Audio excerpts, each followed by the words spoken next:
Inilunsad ng Department of Agriculture ang registry system para mapadali ang proseso ng pagbili ng 20 pesos kada kilong bigas sa mga Kadiwa Store. Ito ay digital platform kung saan makikita ang lahat ng mga benepisyaryo ng programang Benteng Bigas. Meron na.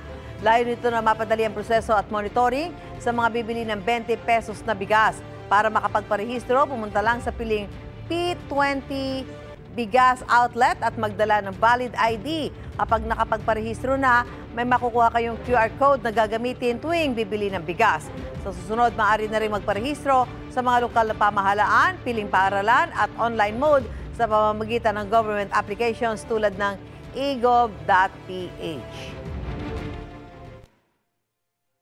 Layunin ng registry system na ito na mas mapabilis at mapadali ang pagkakailangan ng mga qualified beneficiaries. Pero kailangan magkaroon kayo ng QR code para makapag-avail ng 20 peso rice for starting January 2026 hanggang June 2028.